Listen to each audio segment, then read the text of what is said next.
ঈসা নবীর নানি হযরতে হান্না আমার আল্লাহর কাছে ডাক দিয়ে বলেন, আল্লাহ আপনি যদি আমার একটা সন্তান দান করেন, আমি আমার সন্তানটাকে আপনার বাইতুল মুকাদ্দাসের খাদেম বানাবো। আল্লাহ হযরত ঈসা নবীর নানি হযরত হান্নার দোয়া কবুল করলেন। এরে হান্না, আল্লাহর কাছে দোয়া করেছ, আমি আল্লাহর কাছে কেউ যদি চায় আমি আল্লাহ তারে খালি ফিরিয়ে দেই না। হান্না রে, যাও যাও, অল্প কিছুদিন পরে তোমার একজন সন্তান দুনিয়াতে আগমন করবে। সবাই চিন্তা করলেন হযরতে হান্নার গর্ভে যদি ছেলে সন্তান হয়, হযরত হান্নার স্বামী বাইতুল মুকাদ্দাস খুলে জোরে জোরে বলেন সুবহানাল্লাহ। হযরত মরিয়ম বলে, আল্লাহ সুখবর দিবেন, আমার বয়স মাত্র 10 বছর, আমার তো বিবাহ হয় নাই, তাইলে আমার সন্তান আসবে কোথা থেকে? আপনারা বলেন, আল্লাহ চাইলে বাবা ছাড়া সন্তান দুনিয়াতে দিতে পারে কিনা? বলেন পারে কিনা? আল্লাহ চাইলে শুকনো জায়গার মধ্যে অধিক ফসল দিতে পারে কিনা? আল্লাহ চাইলে দুনিয়ার গরিব মানুষকে অটোমেটিকলি অল্প দিনে বড় লোক বানাইতে পারে কিনা?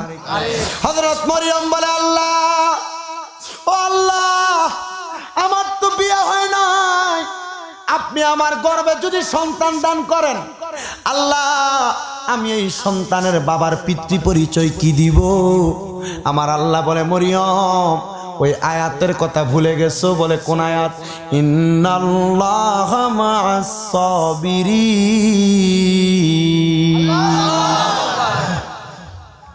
নিশ্চয়ই ধৈর্য ধারণকারীর সাথে কে আছেন? হযরত মরিয়ম আলাইহিস সালাম ফুক হা করলেন, হা। আল্লাহ রহমতের ফেরেশতা হযরতে মরিয়মের মুখের মধ্যে একটা ফু নিক্ষেপ করলেন। ফু নিক্ষেপ করার পরে অল্প কিছুদিন পরে হযরতে মরিয়ম আলাইহিস সালামের গর্ভটা উঁচা ভাব ধারণ করলো। হযরতে মরিয়ম আলাইহিস সালাম যখন বাইতুল মুকাদ্দাসের বাহিরে বের হয়, মানুষ হযরতে মরিয়ম আলাইহিস সালামকে বাজে মন্তব্য করে, খারাপ মন্তব্য করে। আমার আল্লাহ পাক রব্বুল আলামিন ওই মরিয়ম আলাইহিস সালামকে যারা বাজে মন্তব্য করে তাদের ব্যাপারে জানায়া দেয়, মরিয়ম তুমি তাদেরকে ঘোষণা করো তারা যেন কোনো মুমিন বান্দাকে কষ্ট না দেয়, মুমিন বান্দাকে আঘাত না করে। এই ব্যাপারে আমার আল্লাহ কোরআনুল কারীমে বলে, ওয়াল্লাযীনা ইউযুনাল মুমিনিনা ওয়াল মুমিনাতি বিগাইরি মাকতাসাবু ফাকাদ ইহতামালু বুহতানা ওয়া ইসমান মুবিনা।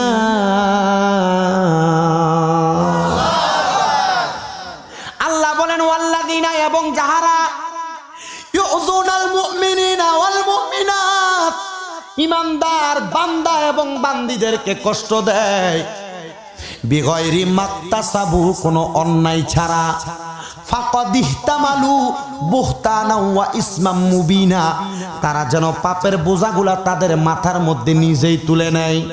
ঈসা নবীর মা মরিয়ম আলাইহিস সালামের বিবাহ হয় নাই, আমার আল্লাহ একটা ফুয়ের মাধ্যমে গর্ভে সন্তান দান করছে। আর মরিয়ম কয়, আল্লাহ এই কলঙ্ক আমার সহ্য হইতেছে না, মানুষ আমারে বাজে বলতেছে, মানুষ আমারে খারাপ বলতেছে, মানুষ আমাকে মন্দ বলতেছে। আল্লাহ কয়, মরিয়ম দুনিয়ার মানুষ তোমারে খারাপ বলতে পারে, দুনিয়ার মানুষ তোমারে ভালো বলতে পারে, দুনিয়ার মানুষ তোমারে মন্দ বলতে পারে, দুনিয়ার খারাপ দুনিয়ার মন্দ দুনিয়ার পয়সা কথা থাকবে একদিকে, আর মরিয়ম তোমার মালিক ও মাওলা আল্লাহর কথা থাকবে একদিকে।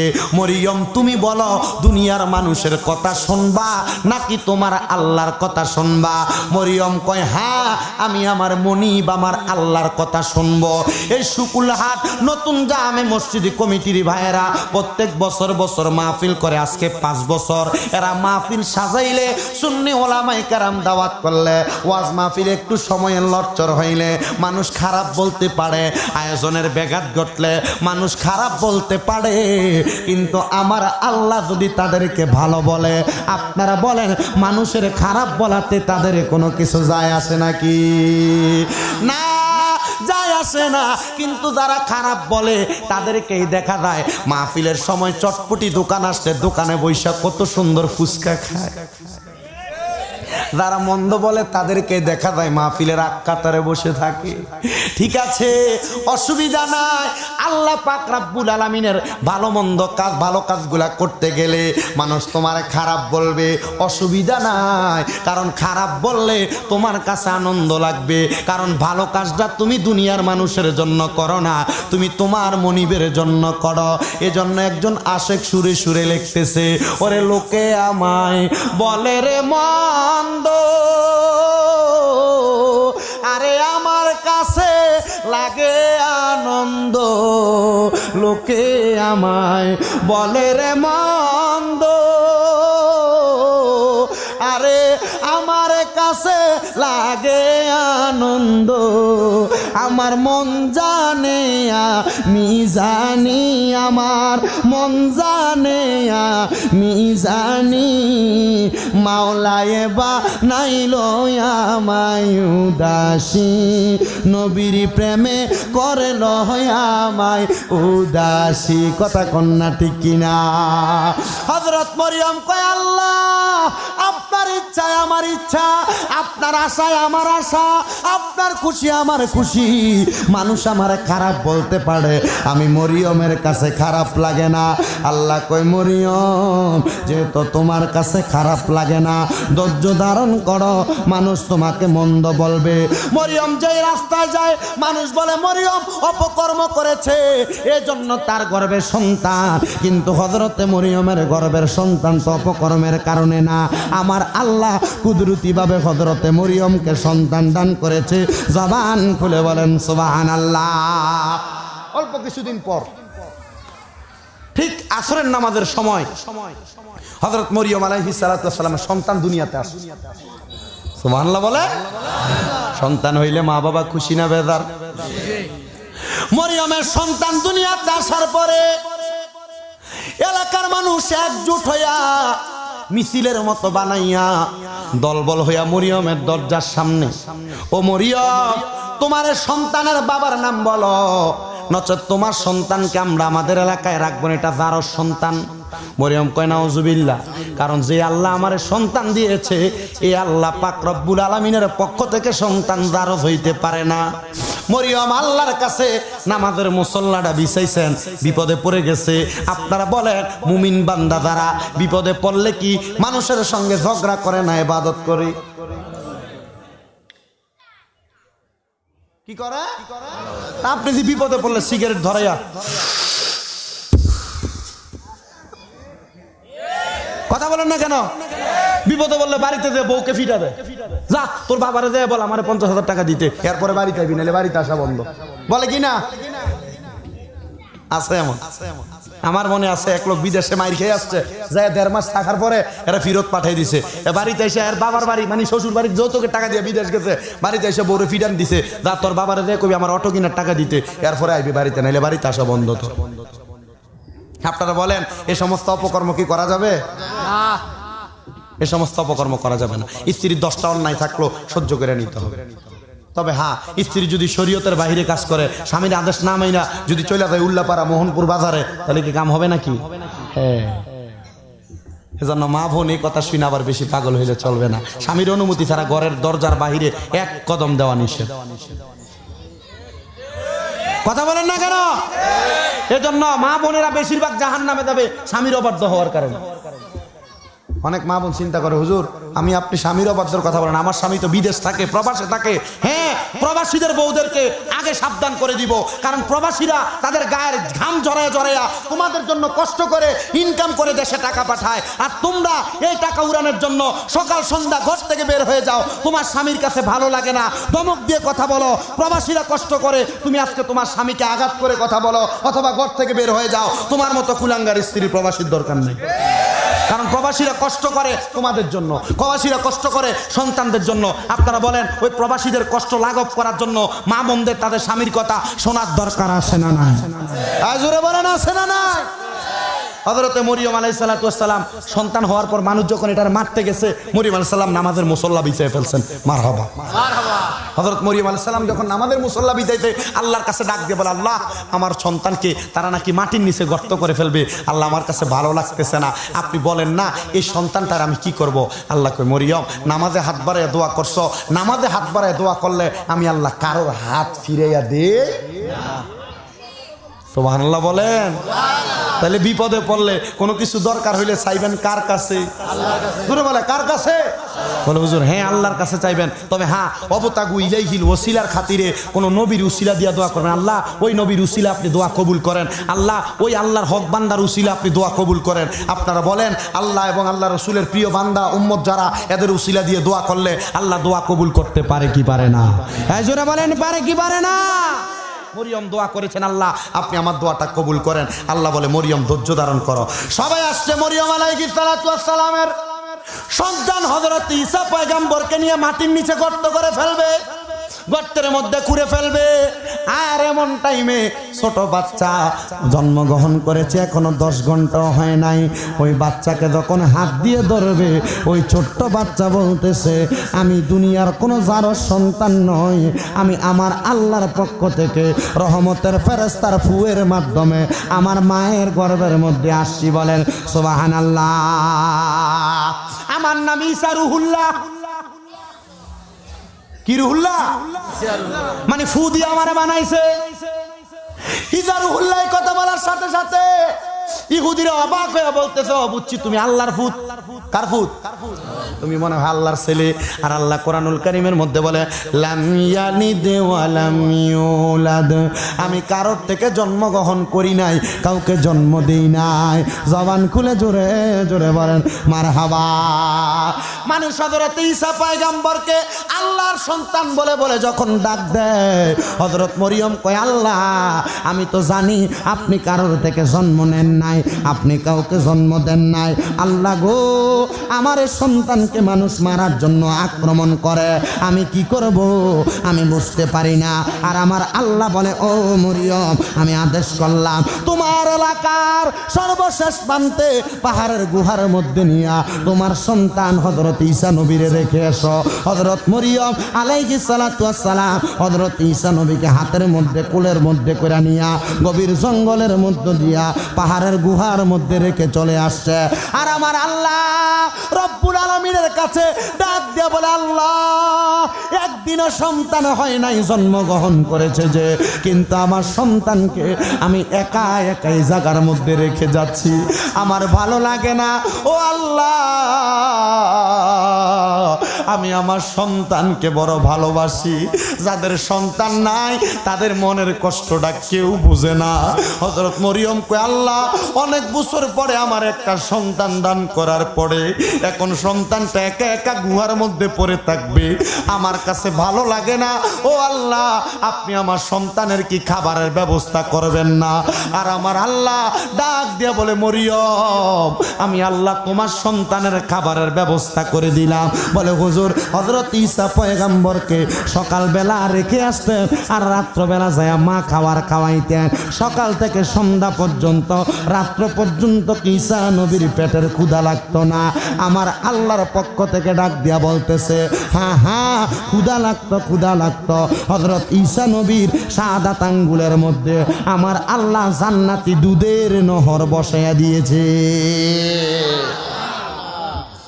কোথায় দুধের নহর? শাহাদাত আঙ্গুলে। আপনারা বলেন আল্লাহর পক্ষ থেকে অথবা আল্লাহর বান্দা যদি আল্লাহর হয়ে যায়, এই বান্দার রিজিকের ব্যবস্থা অভাব অনটন দূর করার দায়িত্ব কার? জোরে বলেন না কার? তাইলে বাবাজিরা বন্ধুরা ওই আমার আল্লাহ পাক রব্বুল আলামিনের খুশির জন্য মহান মদিনার কামলিওয়ালা দয়াল নবীর উপরে মুহাব্বতের আওয়াজে আরেকবার দরুদ শরীফ পড়েন আল্লাহুম্মা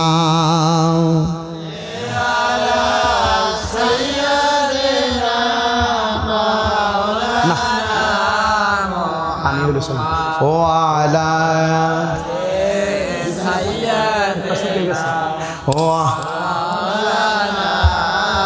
দিবানিশি মন রে আমার আর দিও না যন্ত্রণা, ধনে যদি হইতাম ধনী যাইতাম সোনার মদিনা আল্লাহুম্মা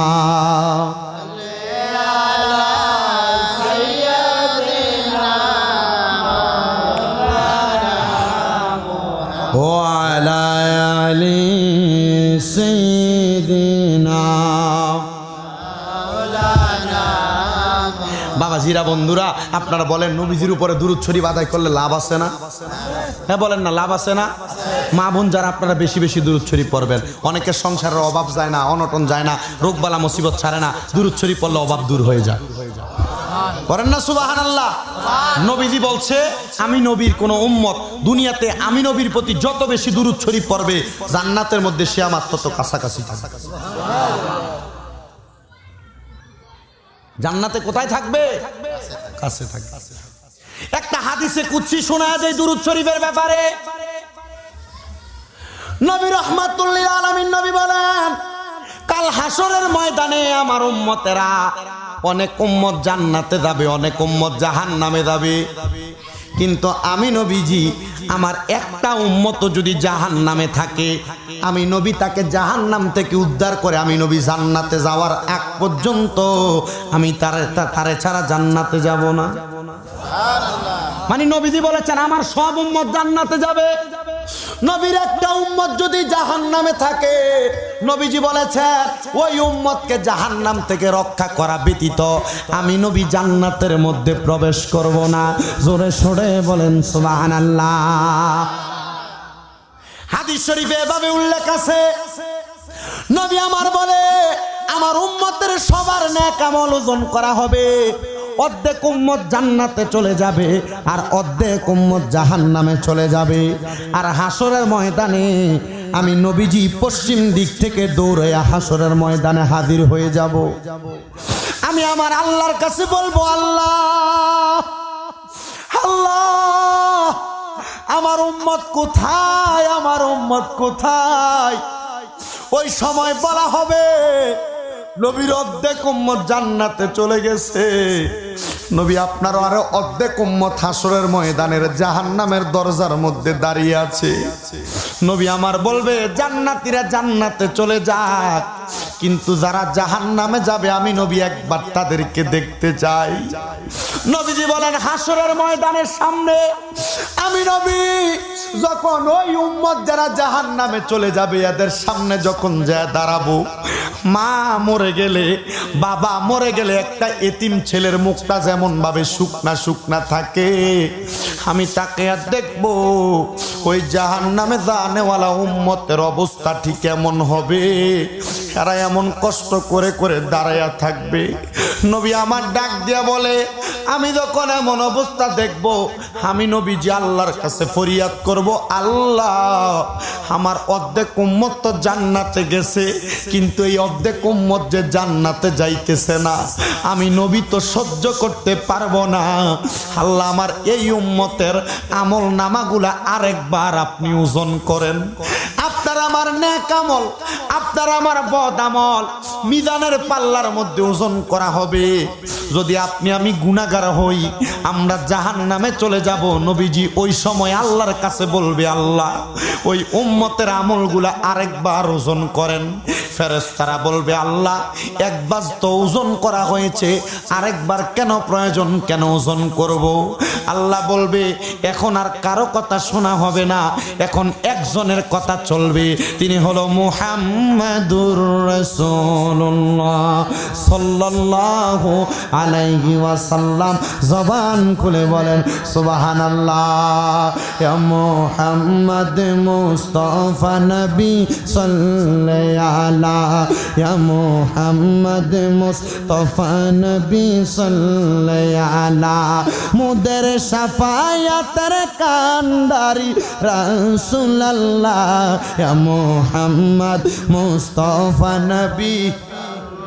জোরে পড়েন না, ইয়া মুহাম্মদ মুস্তাফা নবী সাল্লাল্লাহু আলা নবীজি আমার কাবার ও কাবা, নবীজি আমার গলার মালা, নবীজি আমার কাবার ও কাবা, নবীজি আমার বাবার ও বাবা, নূরে নবীর প্রেমেতে কাবা হইয়াছে কালা, বলেন নূরে নবীর প্রেমেতে কাবা হইয়াছে কালা।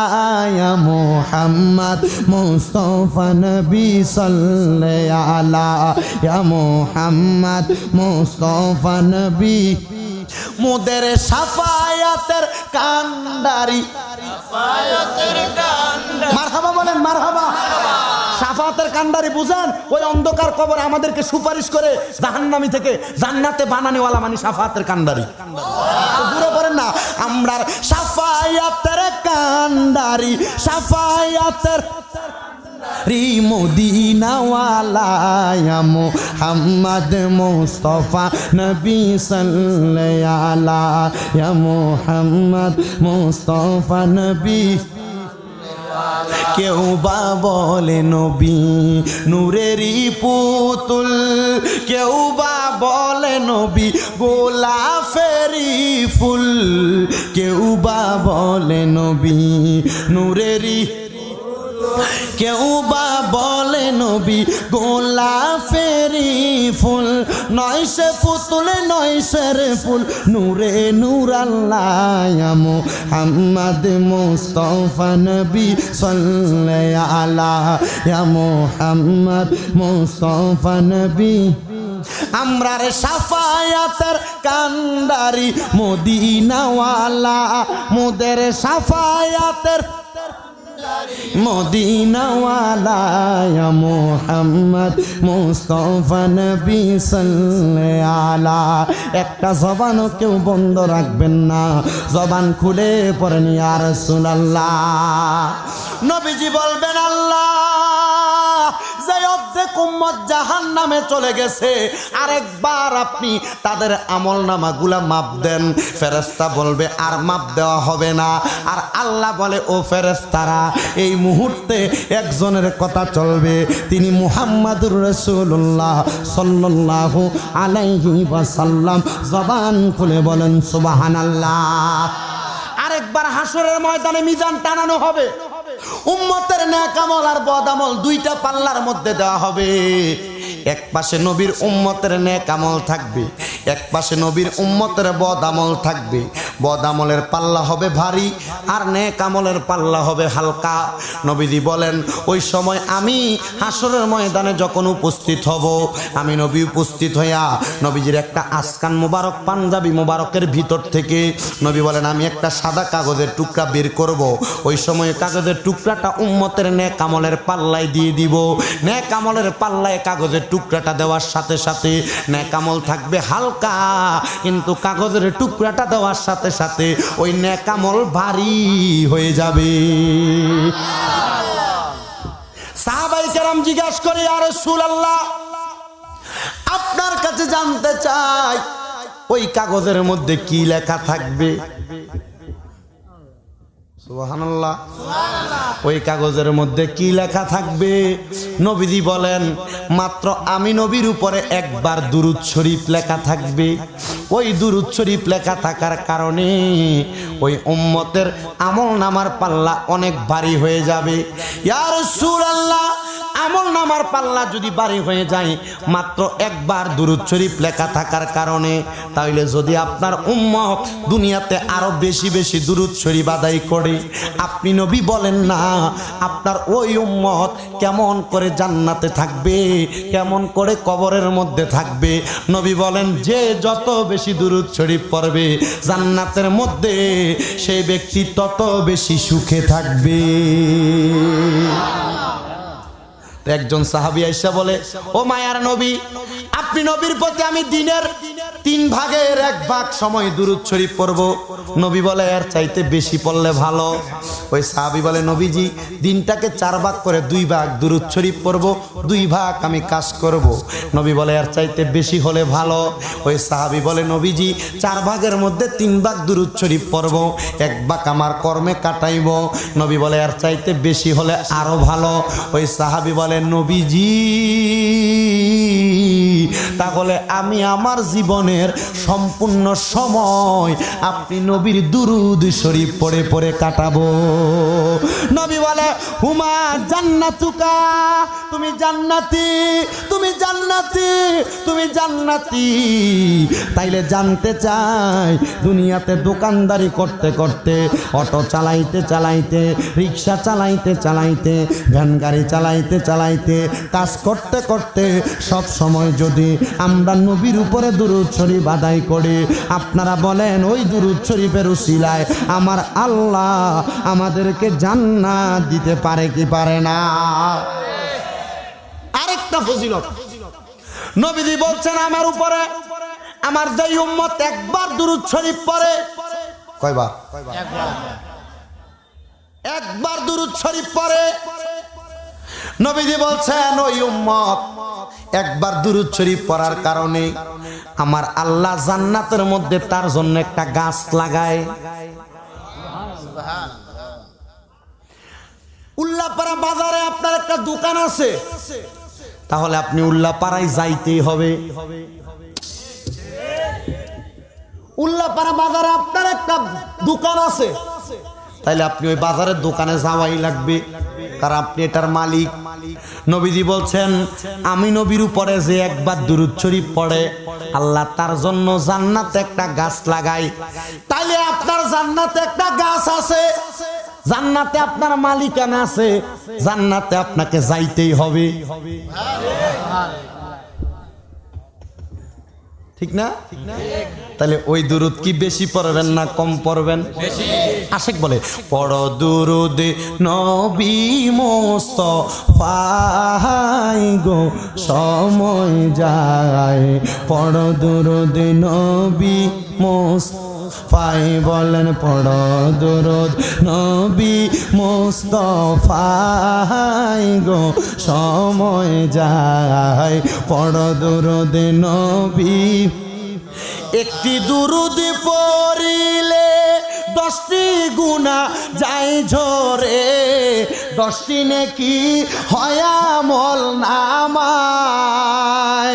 তাই তো নবীর দুরূদ পড়িয়া যাও না পাগল হইয়া, নবী তোমায় করবে যে উদ্ধার, হায় রে সময় যায়, পড়ো দুরূদ নবী মুস্তাফাই, বলেন পড়ো দুরূদ নবী জোরে আই গো সময় যায়, পড়ো দুরূদ নবী। পড়িয়া হযরত বিল্লাল নবীর প্রেমেতে হইয়া মাতাল, শৈল কত মায়ার জ্বালাতন। হযরত বেলাল নবীর প্রেমে পড়ছেন, নবীর প্রেমে দুরূদ শরীফ পড়ছেন। ওই উমাইয়া হযরত বেলালের পিঠে বাবলা কাটা দিয়ে বাড়ি দিছে। হযরত বেলাল কান্না করতে করতে নবীর দরবারে আসছে। নবীজি জিজ্ঞাসা করে বেলাল পিঠে দিয়ে রক্ত পড়ে এজন্য কান্দ? হযরত বেলাল কই নবীজি এজন্য কান্দি না, আমি কান্না করি উমাইয়ার লাগি আপনি একটু দোয়া করেন এজন্য আল্লাহর ইসলামের ধর্মের উপরে আসে। পড়িয়া হযরত বিল্লাল নবীর প্রেমেতে হইয়া মাতাল, শৈল কত মায়ার জ্বালাতন।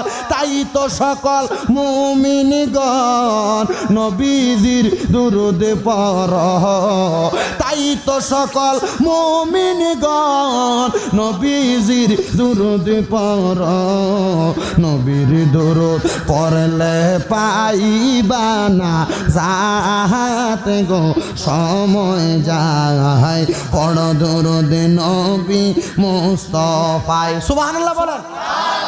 মুরব্বীদেরকে জিজ্ঞান এগুলো আগে চলতো না, এই গজলগুলো আগে গাইতো নবীর দুরুদের ব্যাপারে। আমি এখনো মাঝে মাঝে দেখি আমার যে ভিডিও ম্যান তৌকির আহমেদ আমার একদিন দেখাইতেছে আমার এক মুনাজাত লাগাইয়া এক ভিক্ষুকে ভিক্ষা করতেছে। কি ভিক্ষু কি করে? ভিক্ষা করে। আরেকবার আমার কল দিছে কোম্পানিগঞ্জ বাজার, কুমিল্লা শহরের কোম্পানিগঞ্জ, ওই বাজারের ভিতরে আমার এই গজল লাগাইয়া এক ভিক্ষুকে ভিক্ষা করতেছে। তো আমারে যখন মানে আমার শুভাকাঙ্ক্ষী ভিডিও কলে লাগাইয়া বলতেছে ভিক্ষুকের অন্ধ মানুষ তো, এ ভাই আপনি এটা কার গজল লাগাইছেন? এটা শামীম রেজা, শামীম রেজা। তো আপনি একটু শামীম রেজার লোক কথা কইবেন? আমার ভিডিও কলে অন্ধ মানুষ তো, ভিডিও কলে কয় সালাম আলাইকুম শামীম রেজা ভাই, আমি আপনার ওয়াজ শুনি। আমি কে আরে ওয়াজ শুনলে চলবে না, ভিক্ষা করো যে কামাই কত? কো ভাই আমার দৈনিক 3000 কামাই। কত কামাই? দৈনিক 3000 হইলে 30 দিনে কত? 90000।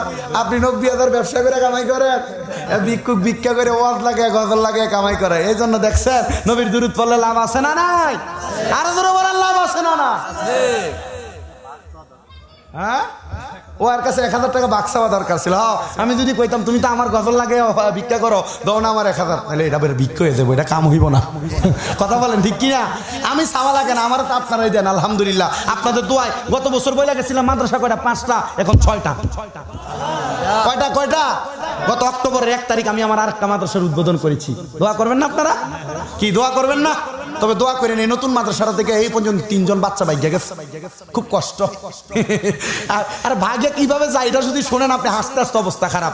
এরা তো দরজা খোলা থাকে না, তো হুজুরা নামাজে দাঁড়াইছে, সিসি ক্যামেরা আছে, তো সিসি ক্যামেরা টান দিয়ে দেখতেছি পোলা নামাজে দাঁড়াইছে, আল্লাহু আকবার। তো নামাজে হুজুরা দাঁড়াইবে, এটা আর মা আমাকে কিছুক্ষণ পরে কল দিয়ে বলতেছে হুজুর বাচ্চা তো মাদ্রাসা থেকে চলে আসছে বাড়িতে, এ বাচ্চা মনে হয় পড়বে না। আমি বাচ্চা এটা না পড়লেই ভালো।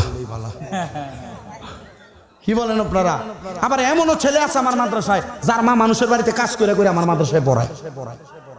আমার মহিলা মাদ্রাসায় এমনও মেয়ে আছে আপনাদের দোয়ায়, ছোট্ট বাচ্চা, কুমিল্লা শহরে তাহফিজুল কোরআন এখানে দেওয়া আছে না, তো মসজিদের নাম দিয়েছেন, আমি মসজিদে চাকরি ছেড়ে দিচ্ছি, মসজিদের নাম দিয়েছেন তাহফিজুল কোরআন ইন্টারন্যাশনাল হিফজ মাদ্রাসা। তো মহিলা বিভাগ, ছেলে বিভাগ আছে কুমিল্লা শহর, চকবাজার, নূরপুর, সমুনিতে মাদ্রাসা। আপনারা দোয়া করবেন আমার মাদ্রাসাগুলোর জন্য, দোয়া করবেন না? আমার মাদ্রাসার একটা বৈশিষ্ট্য বলি, আমি একদিন মাহফিল করে যাচ্ছি রাত্র 3:30 বাজে, আমি তাকে দেখলাম আমার মাদ্রাসার পোলাপানের মাদ্রাসার যে ঘুমানোর টাইম, এটা আমি মাদ্রাসায় লাইট জ্বলতেছে। একদিন দেখার পর কিছু বলি নাই, এরপরের দিন আমি দেখছি মাদ্রাসায় লাইট জ্বলতেছে, দ্বিতীয় দিনও কিছু বলি নাই, তৃতীয় দিনও যাওয়ার সময় দেখি রাত্র ঠিক টাইম 3:30টায় লাইট জ্বলতেছে। আমি আবার মাদ্রাসায় ঢুইকা তৃতীয় দিনের পরে আসরের সময় আমি যে জিগাইলাম হুজুর মাদ্রাসায় প্রত্যেক দিন রাত্র 3:30টার পরে কেন লাইট জ্বলে? হুজুর বলে হুজুর এই ছোট ছোট বাচ্চারা 3:30টায় উঠা তাহাজ্জুদের নামাজ পড়ে। বলেন কিসের নামাজ পড়ে? আমি একদিন শিখিয়ে দিছি তাহাজ্জুদের নামাজ পড়া সারা পৃথিবীর মানুষের জন্য দোয়া করব। সবার জন্য দোয়া করা হয়, সবার জন্য দোয়া করা হয়। আমি মা বাবার ওয়াজ করি, এক লোক চট্টগ্রাম পাহাড়তলিতে মা বাবার ওয়াজ করে আসার পরে আমার ফোন দিয়া কয় হুজুর আপনি মা বাবার ওয়াজ করছেন, আমার কাছে খুব ভালো লাগে, আমি মাছের ব্যবসা করি, আপনার মাদ্রাসার পোলাপানের জন্য 1.5 মণ মাছ পাঠাই দিব। আমি খুব খুশি হই, আমার কাছে ভালো লাগে। আমি মাঝে মাঝে রাত্রবেলা যাওয়ার সময় বাজারে যখন কলা বেশি দেখি, এই কলা বেশি করে কিনে নিয়ে বাচ্চারা খাওয়াই, আমার কাছে ভালো লাগে। আমি এগুলারে মানে পোলাপান যেগুলা খায় এগুলা দোকান থেকে কিনে নিয়ে বাচ্চারা খাওয়াই, কারণ এরা তো মাদ্রাসায় এগুলা খাইতে পায় না, মাদ্রাসায় 3 বেলা ভাত চলে, বুঝছেন না বিষয়টা? আমি এগুলা খাওয়াই। আপনারা আমার মাদ্রাসার বাচ্চাদের জন্য দোয়া করবেন, কথা বলেন না, দোয়া করবেন না ইনশাআল্লাহ? আল্লাহ যেন দোয়া কবুল করে, পড়েন আল্লাহুম্মা আমিন। তাহলে নবীজির দুরূদ শরীফ পড়লে লাভ আছে না নাই? বলেন কম না বেশি? দুরূদ শরীফ কি কম পড়বেন না বেশি পড়বেন? হাঁটতেছেন, মনে করেন কাজ করতেছেন, খের কাটতেছেন, গরুর জন্য গাছ কাটতেছেন, আল্লাহুম্মা সাল্লি আলা সাইয়্যিদিনা মুহাম্মদ, অসুবিধা হবে নাকি বাবা? সভাপতি সাহেব অসুবিধা হবে? তাহলে দুরূদ শরীফ বেশি বেশি পড়বেন। আরেকটা দুরূদ শরীফের ফজিলতের কথা শুনি। এতক্ষণ তো আপনারা পুরুষরাও শুনছেন, মহিলারাও শুনছেন, এবার মা বোনেরা শুনেন দুরূদ শরীফ পড়লে কত লাভ হয়। আল্লাহ পাক রব্বুল আলামিনের একজন বন্ধু যিনার নাম হযরত ইমাম জাযুলি রাহমাতুল্লাহ আলাইহি, বাড়ি হলো ইরাকে। বাড়ি কই? ইরাকে। ইমাম জাযুলির কাজ ছিলেন, উনি কাপড়ের ব্যবসা করতেন। কিসের ব্যবসা? কাপড়ের ব্যবসা, অথবা বিভিন্ন মালামাল ইরাক দেশ থেকে আইনা এগুলাকে উনি ওনার এলাকায় বেচা কিনা করতেন। সুবহানাল্লাহ পড়েন, আরো জোরে সুবহানাল্লাহ। ইমাম জাযুলি রাহমাতুল্লাহ আলাইহি কাপড়ের ব্যবসা ব্যবসা এবং মালের ব্যবসা যখন করতেন, আগের যুগে পানি নেওয়ার জন্য কোনো বোতল ছিল না। ওটের চামড়াকে সেলাই করে করে ওটের চামড়ার মধ্যে পানি রাখতো। সুবহানাল্লাহ বলেন। হযরত ইমাম জাযুলি রাহমাতুল্লাহ আলাইহি ওই দিন আর পানি রাখার জন্য ওনার পানির পাত্রটা নিতে পারেন নাই, ভুলে গেছেন। ইমাম জাযুলি যোহরের নামাজের ওয়াক্ত হয়ে গেছে, ওনার কাছে কোনো পানির পাত্র নাই। ওযু করবে কিভাবে? হাদিস শরীফে এসেছে, কেউ যদি আশেপাশে পানির সন্ধান করার পর পানি না পায় তাহলে যেন সে তায়াম্মুম করে। ইমাম জাযুলি রাহমাতুল্লাহ আলাইহি বলে, আমি তায়াম্মুমও করতে পারলাম না, কারণ আমার আশেপাশে কোনো পানি পাই নাই। কিন্তু আমি তাকায়া দেখলাম দূরে একটা জায়গার মধ্যে ছোট্ট একটা ঘর দেখা যায়। আমি ওই ছোট্ট ঘরের সামনে যখন গেলাম, ছোট্ট ঘরের সামনে যাওয়ার পরে আমি দেখলাম ভিতর থেকে ঘরের দরজাটা আটকায়া দেওয়া। আমি সালাম প্রদান করলাম, আসসালামু আলাইকুম ওয়া রাহমাতুল্লাহ। ঘরের মধ্য থেকে কোনো জবাব দেওয়া হয় না। দুইবার সালাম প্রদান করলাম, আসসালামু আলাইকুম ওয়া রাহমাতুল্লাহ। ঘরের মধ্য থেকে কোনো জবাব দেওয়া হয় না। তৃতীয়বার সালাম দেওয়ার পরে একটা মহিলা কণ্ঠে একজন মা জননী আমার জবাব দেয়, ওয়া আলাইকুমুস সালাম ওয়া রাহমাতুল্লাহি ওয়া বারাকাতুহু। আমি জিজ্ঞাসা করলাম, মা গো মা, যোহরের নামাজ কাজা হইয়া যাবে গো মা, আপনি আমার একটু পানির ব্যবস্থা করে দেন। যদি আপনি আমার একটু পানির ব্যবস্থা করে দেন তাহলে আমি আপনার জন্য আল্লাহর কাছে দোয়া করব। জোরে জোরে বলেন সুবহানাল্লাহ। ওই মহিলা বলে পানি নাই। মহিলা কি বলে? পানি নাই। আল্লাহর ওলি উত্তর দিতেছে, পানি নাই তো তাই আপনি কি নামাজ পড়েন না? ওযু করেন কি দিয়া? সুবহানাল্লাহ। পানি যেহেতু নাই আপনি ওযু করেন কি দিয়া? মহিলা বলে, আমার বাড়ির পেছনে একটা কূপ আছে, ওই কূপের মধ্য থেকে পানি উঠে আমি ওযু করি। হুজুর পিছনে চলে গেছেন, কূপের সামনে যা দেখে কূপ থেকে পানি উঠানোর জন্য কোনো দড়িও নাই, বালতিও নাই। আবার মহিলার ঘরের দরজার সামনে খাট বানাইলিস, এটা ঘুমানোর জায়গা নাকি? ঘুমানো যাবে না। এ মহিলা, ও আম্মা, আপনি যে তো এখান থেকে পানি উঠে ওযু করেন, আমার একটা বালতি দেন আর দড়ি দেন, পানি উঠাই। মহিলা বলে, বালতি আর পানিও নাই, দড়িও নাই। যান। আল্লাহর ওলি বলে, তাহলে পানি উঠান কি দিয়া? ডাক দিয়ে বলে, আমি যেভাবে পানি উঠাই আপনি এভাবে পারবেন নাকি? উঠান কিভাবে আমারে বলেন। মহিলা ঘর থেকে বের হয়ে আসলেন। আল্লাহর ওলি তাকে দেখলেন, ওই মহিলা বের হয়ে আইসা ওই কূপের মধ্যে বিসমিল্লাহ বলে তিনবার কি দিছে? কি দিছে? তিনবার থুতু দিছে। এই শুকুল হাটের মা, আপনার এমন ক্ষমতা আছে কিনা? আপনি চাইলে তো এই ক্ষমতা অর্জন করতে পারেন। অর্জন করবেন কিভাবে? জামাইরে আপনি ধমক দেন। অর্জন করবেন কিভাবে? আপনি বেপরদা চলাফেরা করেন। অর্জন করবেন কিভাবে? আপনি শ্বশুর শাশুড়ির সাথে খারাপ ব্যবহার করেন। অর্জন করবেন কিভাবে? আপনি আপনার শ্বশুর শাশুড়ির জুদা করে দিছেন। সাবধান, যদি আল্লাহর ওলি হইতে চান, যদি আল্লাহর বন্ধু হইতে চান, আপনি শ্বশুর শাশুড়িকে কষ্ট দেওয়া যাবে না, স্বামীর অবাধ্য হওয়া যাবে না। কথা বলেন ঠিক কিনা? জিন্দেগি তোর যায় রে ফাঁকি দিয়া রে সোনার আদম, জিন্দেগি তোর যায় ফাঁকি দিয়া। জীবন ফাঁকি দিয়ে যাচ্ছে। মা বাবার প্রতি যেমন দায়িত্ব, মহিলারা বাবা বিবাহ হয়ে আসার পরে শ্বশুর শাশুড়ির উপরে ঠিক তেমন দায়িত্ব। ওই মহিলা ঘর থেকে বের হইয়া তিনবার থুতু নিক্ষেপ করলেন। তিনবার থুতু নিক্ষেপ করার পরে ওই মহিলা দেখলেন আর আল্লাহর ওলি ইমাম জাযুলি দেখলেন কূপের নিচ থেকে পানি গড় গড় করে করে উঠতেছে।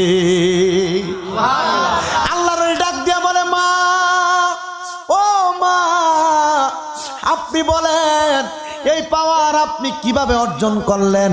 এই ক্ষমতা আপনি কেমনে পাইলেন? মহিলা ডাক দিয়া বলে, শুনেন, আমি এই পাওয়ার এমনি এমনি অর্জন করি নাই, তবে আপনার যোহরের নামাজ কাজা হইয়া যায়, আপনি আগে নামাজ পড়েন, তারপরে আমি আমার এই ক্ষমতার কথা বলবো। আল্লাহর ওলি ওযু বানায় নামাজ পড়লেন, নামাজ পড়ে আইসা দেখে পানি আবার তলায় চলে গেছে। আল্লাহর ওলি মহিলার সামনে যায়, ডাক দিয়া বলে, মা মা গো, কিভাবে আপনি ক্ষমতা অর্জন করলেন? মহিলা বলে, শোনেন, একদিন আমি জোহরের নামাজ পড়ে আসরের নামাজ পর্যন্ত আমার বাড়ির পেছনে ঘোরাফেরা করতেছিলাম, আর হাঁটতে হাঁটতে শুধু দুরূদ শরীফ পড়তেছিলাম, সাল্লাল্লাহু আলাইকা ইয়া রাসূলুল্লাহ। সুবহানাল্লাহ। কি পড়তেছিল বলেন না? কি পড়তেছিল? দুরূদ শরীফ পড়তেছিল। দুরূদ শরীফ পড়তেছিলাম, এমন টাইমে আযান হয়ে গেছে, আসরের নামাজের সময় হয়ে গেছে। আসরের নামাজ পড়ার পরে আমি এবার আসরের নামাজ তো পড়তে পারলাম না, আমি দুরূদ শরীফ পড়া অবস্থায় আমার হঠাৎ করে নামাজের ওয়াক্তের সময় ওযু ভেঙে গেছে। আমি একটা দড়ির মধ্যে বালতি পেঁচাইয়া বালতিটা ওই কূপের মধ্যে ফেললাম। পানি টেনে তুলতে তুলতে হঠাৎ করে আমার হাত থেকে পিছল খায়া ওই দড়ি এবং বালতি একসাথে কূপের মধ্যে পড়ে গেছে। আমি পানি তুলতে পারি নাই, আমি আফসোস করতে লাগলাম। আমার সামনে পুকুর আছে, আমার সামনে কূপ আছে, কিন্তু আমি তো পানি নিতে পারতেছি না। আমি রাগান্বিত হইয়া ওই কূপের দিকে তাকিয়া তাকিয়া 3 বার আমি থুতু নিক্ষেপ করলাম, আর আমি দেখলাম ওই কূপের পানি থুতু পড়ার সাথে সাথে নিচ থেকে উপরের দিকে উঠতেছে। আমি দেরি করলাম না, কূপের পানি দিয়ে ওযু বানাইয়া আমি ওযুটা করার পরে আসরের নামাজ পড়লাম। আসরের নামাজ পড়ার পরে নামাজে যখন সালাম ফিরাইলাম, আসসালামু আলাইকুম ওয়া রাহমাতুল্লাহ, আসসালামু আলাইকুম ওয়া রাহমাতুল্লাহ, সালাম ফিরানোর পরে আমার মনের ভিতরে একটা ধুতুমুতু লাগতেছে। হায় রে, পানি তোলার জন্য দড়ি দিলাম, বালতি দিলাম, পানি উঠলো না, আর রাগ কইরা থুতু নিক্ষেপ করলাম, পানি উঠে গেল। এটা তো আমার জানা দরকার, কেমনে পানিটা উঠলো। এবার ওই মহিলা 2 রাকাত নফল নামাজ পড়লেন। বলেন কিসের নামাজ পড়লেন? নফল নামাজ পড়লেন, অথবা কেউ কেউ এটাকে সালাতুল হাজতের নামাজ বলে। হুজুর হুজুর হুজুর আছে না? হুজুর ঠিক কই দেখেছে? হুজুর কই? সব গেছে গা, দেখছো না? আপনাদের এলাকার হুজুররা খুব ভালো। আমি যখন খাইতে বসছি এরা সবাই সাথে ছিল। আপনার শাহিন ভাই না? হাকিম ভাই, হাকিম ভাই, হাকিম হুজুর বলে বলে বলতেছে। হুজুরা খুব মহাব্বতের মানুষ, দেখলাম খুব সুন্দর কথা বলে, খুব ভালো। হুজুরদেরকে সম্মান করবেন, করবেন না ইনশাল্লাহ? একবারের বদলে সপ্তাহে 2 বার দাওয়াত দিয়ে খাওয়াবেন, কি হবে? কারণ বেতন কম তো। বেতন কত হুজুরের? বেতন কত? মনে করেন হুজুরের বেতন কত আপনাদের মসজিদে? 20,000 টাকা বেতন। তাহলে ভালো আপনাদের এলাকার মানুষ। মারহাবা। আমাদের এলাকার বছরে 35,000। ও বছরে? আল্লাহ, এবার শরম পাইবেন আর বললেন না, কারণ 1 বস্তা চাউলের দাম 3,000 টাকা। কথা বলেন ঠিক কিনা? এজন্য ইমাম সাহেবদেরকে মাঝে মাঝে শুক্রবার আসলে কিছু হাদিয়া দিবেন, দিয়া বলবেন হুজুর আমার মার জন্য দোয়া করবেন। কথা বলেন না কেন? আমি অনেকের শিখিয়ে দিছি, যে এলাকার ইমামদের বেতন কম, ওই এলাকার মানুষ আপনারা ইমাম সাহেবকে মাঝে মাঝে 100 টাকা 50 টাকা হাদিয়া দিবেন, আর বলবেন হুজুর আমার মা বাবার কবরের সামনে দিয়ে যখন যাবেন একটু দাঁড়াই আল্লাহর কাছে দোয়া করবেন। কথা বলেন না কেন? কারণ আল ওলামা হুজুররা চলে আসছে, চলে আসছে হুজুররা। নারে তাকবীর, নারে রিসালাত। হুজুররা আসছে, মাশাআল্লাহ। এ জায়গা দাও হুজুরে, বসতে দাও। হুজুররা হাদিয়া দিবেন তো? হুজুর আপনার ওয়াজ করতেছি, এরা কিন্তু আমার গোশত দেয় নাই যেখানে। হ্যাঁ, মোটা কাটা আছে, তাজা তুজা আছে, বেশি খাওয়ায়, বোঝা গেছে। আল্লাহ যেন হুজুরদেরকে কবুল করুক, বলেন আমিন। ওরে মোল্লা মুন্সি দেখলে যাদের ভালো লাগে না, মোল্লা মুন্সি ছাড়া তোমার মায়ের বিয়া হইছে না।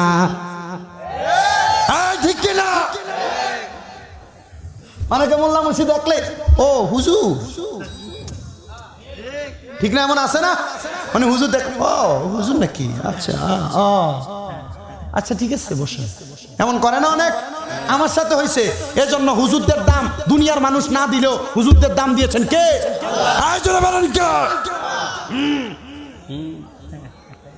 আল্লাহ দিয়েছেন। জোরে বলেন মারহাবা। এরা আপনারা কি আমার গোষ্ঠ দিচ্ছেন নাকি? এরা কিছু দেয়টাই নাই, কিন্তু আমি কিন্তু এমনি ওয়াজ করতেছি হুজুরদের পক্ষে। হুজুরদেরকে হাদিয়া দিবেন তো? দিবেন তো? আর 10 টাকা হলো 10 টাকা নিয়ে হুজুরের হাতে দিয়ে অসুবিধা কি? এক কাপ 60 টাকা স্যার আগে দিন, আগে থেকে দেন ইনশাআল্লাহ, আরো বেশি করে দিবেন ইনশাআল্লাহ। আল্লাহ দেওয়ার তৌফিক দান করুক, পড়েন আমিন। এটা মনে রাখবেন, as-সাখিয়ু হাবিবুল্লাহ, হুজুরদেরকে দেওয়ার সময় দানের নিয়তে দিবেন। কথা বলেন কিসের নিয়তে? দানের নিয়তে দিবেন। সাখি as-সাখিয়ু কি? হাবিবুল্লাহ। দানকারী কার বন্ধু? আল্লাহর বন্ধু। হয়তো আপনি দান করার কারণে 10 টাকা দিবেন, 10 লাখের মালিক। সরে কোন সুবহানাল্লাহ। আমার ছোটবেলা থেকে অভ্যাস, আমার পকেটে যদি 100 টাকার নোট থাকতো, 10 টাকার 1 টাকা নোটের ভাঙতি নিয়ে নিতাম 10টা, ফকির সামনে হলে 1 টাকাই দিতাম। আপনাদের দোয়ার পর কথা, এখন আল্লাহ আমাকে খুব ভালো রাখছে। দোয়া করবেন না আপনারা? দোয়া করবেন না ইনশাআল্লাহ? আল্লাহ যেন কবুল করে, পড়েন আমিন। মহিলা বলে হুজুর আমি 2 রাকাত নামাজ পড়লাম। কি পড়লো? নামাজ পড়লো। নামাজটার নাম হলো সালাতুল হাজতের নামাজ। হুজুর সালাতুল হাজতের নামাজ। নামাজ পড়া মানে আল্লাহর কাছে কোনো কিছু হাজত আছে চাইবে, আল্লাহকে ডাক দিয়ে বলে আল্লাহ আমি তো 2 রাকাত নামাজ পড়লাম, কত চেষ্টা করলাম পানি তোলার জন্য কিন্তু তুলতে পারি নাই। আল্লাহ গো, কিন্তু পানি থুতু দেওয়ার কারণে কেন উঠলো? আল্লাহর পক্ষ থেকে আওয়াজ আসে, মহিলা, এই মহিলারা মনোযোগ দিয়ে শুনবেন, আল্লাহর পক্ষ থেকে আওয়াজ আসলো, মহিলা, ও মহিলা, তোমার ওযু ভাঙ্গার আগে তুমি কি করছো? বলে নবীজির উপরে দুরূদ শরীফ পড়েছি। বলে ওই দুরূদ শরীফ পড়ার কারণে, তোমার অন্তরে নবীজির মুহাব্বত থাকার কারণে, তোমার অন্তরে মদিনার ভালোবাসা থাকার কারণে, তোমার অন্তরে আল্লাহর হাবিবের দুরুদের ভালোবাসা থাকার কারণে তুমি দুরূদ শরীফ পড়ার সময় তোমার মুখে যে লালা তৈরি হয়েছে, ওই লালার বরকতে আমার আল্লাহ ওই পানি নিচ থেকে উপরে উঠাইয়া দিছে। তাহলে বলেন, সারা জীবন অন্তরে আল্লাহ এবং তার নবীর ভালোবাসা রাখার দরকার আছে না নাই? বলেন, ওই নবীর প্রেম রাখার দরকার আছে না নাই? এজন্য আশেক বলে, আমার মনের ঘরেতে রেখেছি যারে, দো জাহানের বাদশা নবী কামলিওয়ালা রে, দো জাহানের বাদশা নবী কামলিওয়ালা রে, আমার দয়াল নবী রে, আমার মায়ার নবী রে, আমার দয়াল নবী রে, আমার মায়ার নবী রে, দু জাহানের বাদশা নবী কামলিওয়ালা রে। মোরা যদি ডানাওয়ালা পাখি হতাম, ওই মদিনা দেখার লাগি উড়ে যাইতাম। মোরা যদি ডানাওয়ালা পাখি হতাম, ওই মদিনা দেখার লাগি উড়ে যেতাম।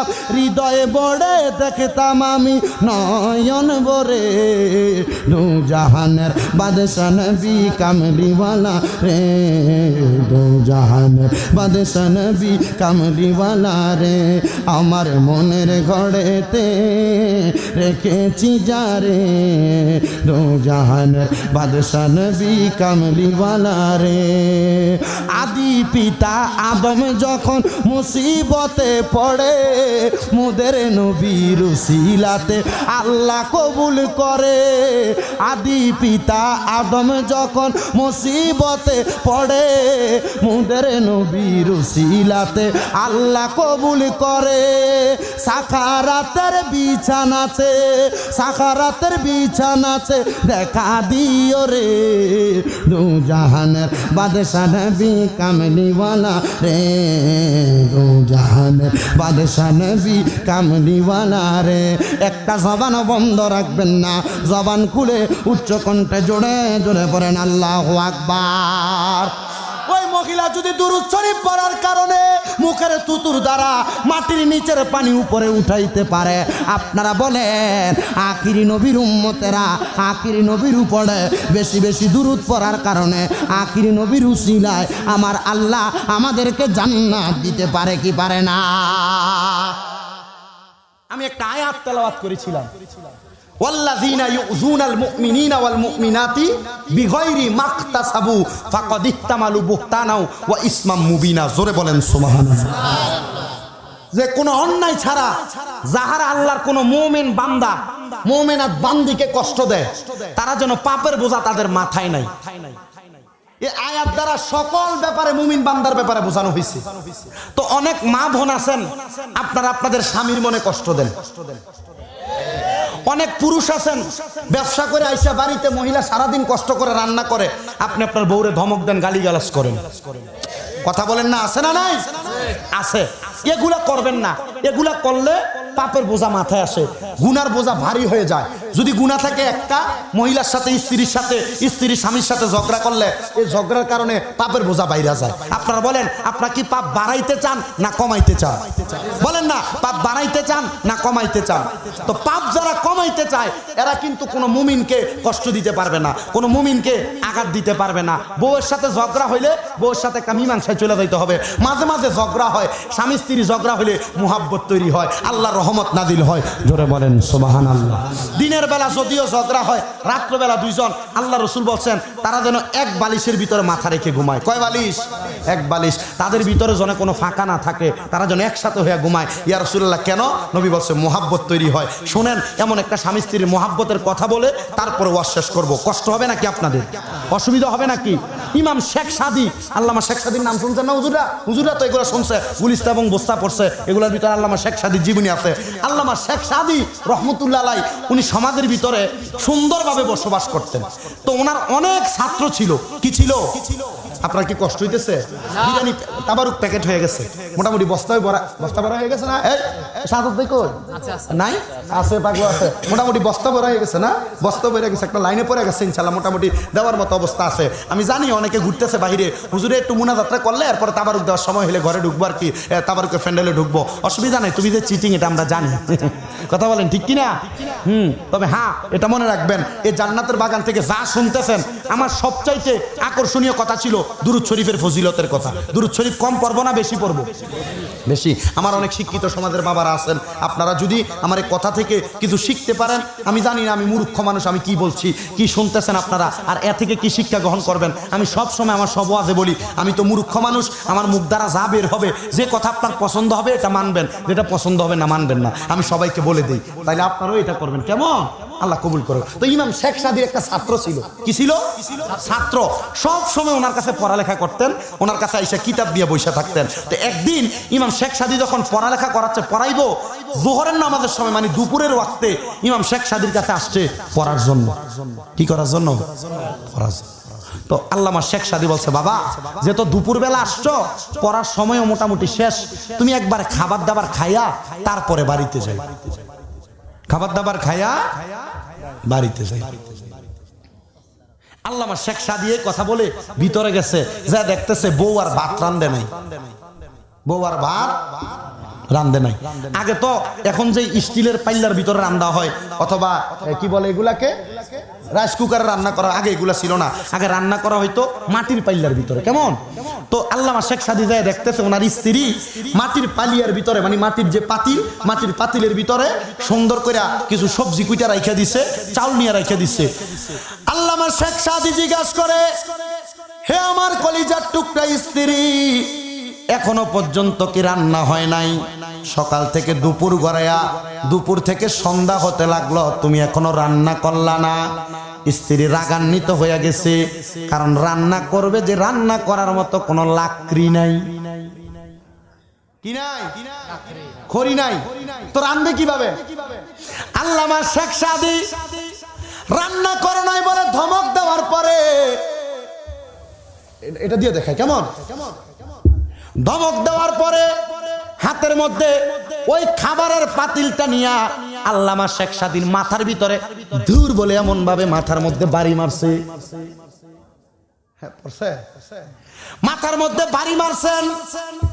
আল্লামা শেখ সাদি কোনো কথা বলেন নাই। পাতিলের কাঁচা ছিল, পাতিলটা ভেঙ্গে কাঁচাটা আল্লামা শেখ সাদির গলার ভিতরে মালার মতো আটকা পড়ে গেছে। আল্লামা শেখ সাদি ওনার স্ত্রীকে বলে, তুমি আমাকে খাবার রান্না করার কথা বলার কারণে আমার মাথার মধ্যে পাতিল দিয়ে বাড়ি দিলা, আমি কোনো কষ্ট পাই নাই, ঠিক আছে, এখন আমার গলার মধ্যে এই পাতিলের কাঁচা দিয়ে একটা মালা বানায় দিছ। এই মুহূর্তে আমি এ পুরো এলাকার মানুষের কাছে ঘুরে ঘুরে বলবো, আমার স্ত্রী আমাকে কত সুন্দর একটা মালা পরাইয়া দিছে। এই কথা শোনার সাথে সাথে আল্লামা শেখ সাদির স্ত্রী ওনার পায়ের মধ্যে পড়ে গেছে, স্বামী গো, এখন যদি আপনি মানুষের কাছে এই কথা বলতে যান, মানুষ আপনার চেহারার দিকে তাকাইলে বুঝতে পারবে আমি আপনার মাথার মধ্যে বাড়ি দেওয়ার কারণে এইটা এ পাতিলের কাঁচাটা আপনার গলায় মালা হইয়া লাগছে। স্বামী মাপ চাইলাম, আপনি যখন আমার লাকড়ি এনে দিবেন তখন আমি রান্না করব, নচেত আমি রান্না করব না, তবে আপনার সঙ্গে আমি কোনো রাগারাগি করব না। আল্লামা শেখ সাদী এই কথা শোনার পরে স্ত্রীর প্রতি বড় খুশি হয়ে গেলেন। এই কথা থেকে মা বোনের একটা শিক্ষা গ্রহণ করবেন, স্বামী যত রাগারাগি করুক না কেন, স্বামীর সাথে যত অন্যায় করেন না কেন, আপনি সময় করে স্বামীর পায়ের মধ্যে ধরে পড়ে থাকবেন, দেখবেন 1 মিনিট 2 মিনিটও লাগবে না, স্বামীর মন গলে গেছে।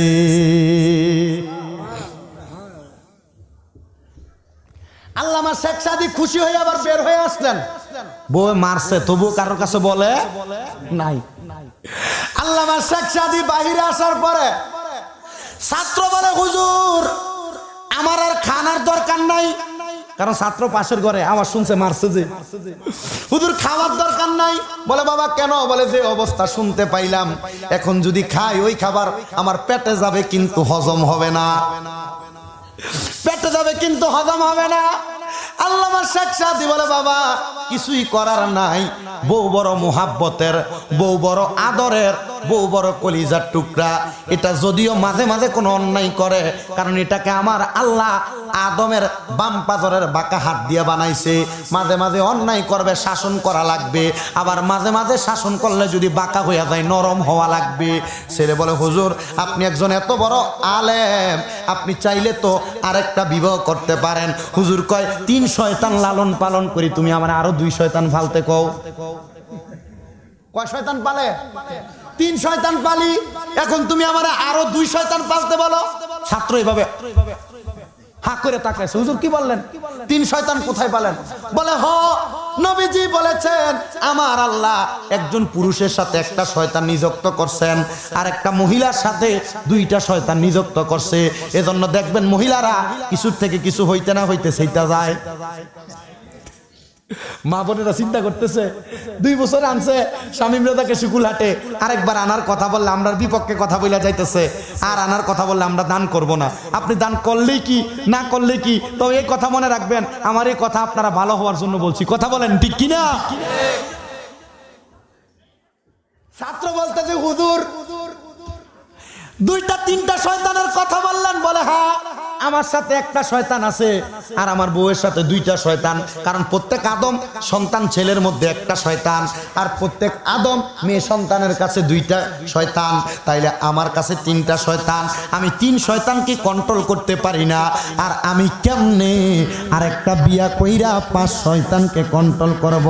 বাবা আর এমন বুদ্ধি দিও না, তুমি বসো, আমি লাকড়ি নিয়ে আসি, খাইয়া তারপরে বাড়িতে যাইবা।